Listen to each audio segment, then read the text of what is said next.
आप सभी का सनातन हिस्ट्री चैनल में स्वागत है। आज हम इस वीडियो में कार्तिक मास में सुनी जाने वाली पंचबिखु की कहानी सुनेंगे।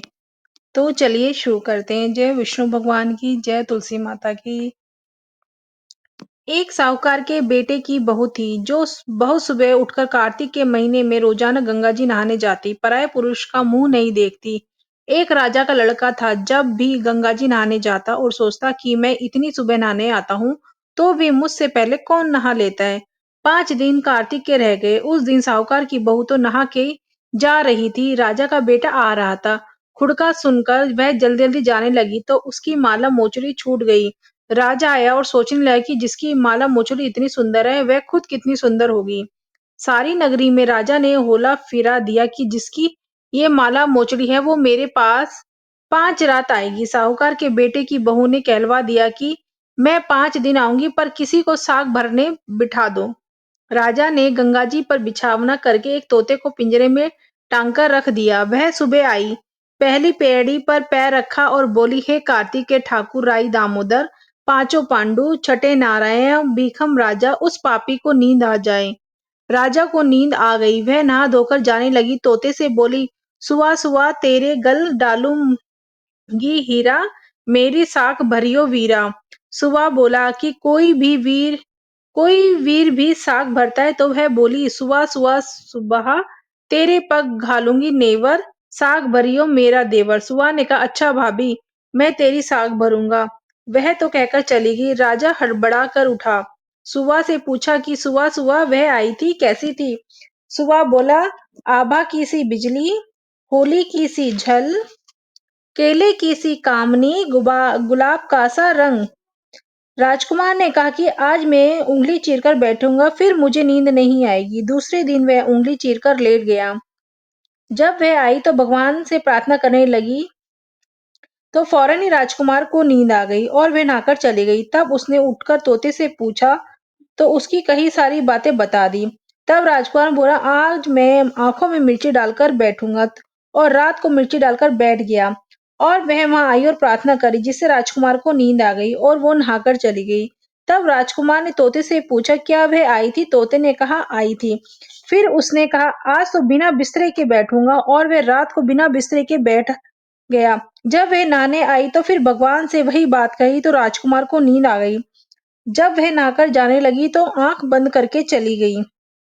राजकुमार ने उठकर देखा तो वह नहाकर चली गई। वह बोला कि आज तो मैं आंख की अंगूठी रखकर बैठूंगा, जिससे नींद नहीं आएगी। और वह अंगूठी रखकर बैठ गया। साहूकार की बहू आई तो भगवान से कहा कि 4 रात तो निकाल दी, परंतु आज की रात और निकाल दो। भगवान ने उसका सत रखा और उसे नींद आ गई। जब वह नहाकर जाने लगी तो तोते से बोली कि इस पापी से कह दियो कि तेरी 5 रातें पूरी हो गई हैं, इसलिए मेरी मोतियों की माला मेरे घर भेज देना। सुबह राजा के लड़के ने तोते से पूछा, क्या वह आई थी? तोते ने कहा, वह आई थी और उसने अपनी माला मंगवाई है। तब राजकुमार ने सोचा कि वह तो सच्ची थी, उसका तो भगवान ने भी सत रखा। थोड़े दिन बाद राजकुमार के शरीर में कोढ़ निकल गया और वह तड़पने लगा। तो राजा ने ब्राह्मण को बुलाकर पूछा कि मेरे बेटे का शरीर क्यों जल रहा है? तब ब्राह्मण ने कहा कि वह पतिव्रता स्त्री पर बुरी नजर रखता है, इसलिए यह रोग लगा। तब राजा ने पूछा कि अब कैसे ठीक होगा? तब ब्राह्मण ने कहा, उस साहूकार की बहू को धर्म की बहन बनाने और उसके नहाए हुए जल से नहाए और उसका कोढ़ ठीक हो जाएगा। राजा उसकी माला लेकर घर गया और साहूकार से कहा कि यह माला अपनी बहू की है, यह माला आपके बहू की है, और उसके नहाए हुए जल से मेरे बेटे को नहला दो। साहूकार ने कहा, वह किसी पराये पुरुष का मुंह भी नहीं देखती है। इस नाले के नीचे राजकुमार को बैठा देना, जब वह नहाएगी तो ऊपर से वह पानी गिर जाएगा। बाद में राजकुमार बैठ गया और नहाया तो उसकी चंदन जैसी काया हो गई। हे पंचबिखु देवता, जैसे साहूकार की बहू का सत रखा वैसे सबका रखना। कहते सुनते हुंकार भरते अपने परिवार का सत रखना।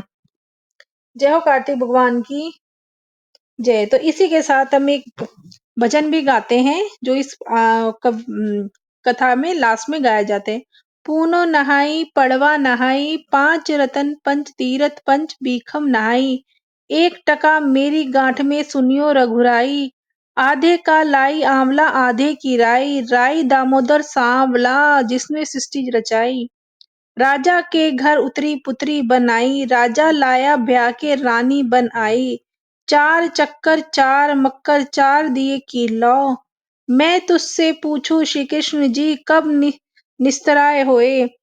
जब आएगा कार्तिक का महीना जब निस्तरा होए। जय हो कार्तिक भगवान की। आप सभी को कार्तिक महीने की बहुत बहुत शुभकामनाएं।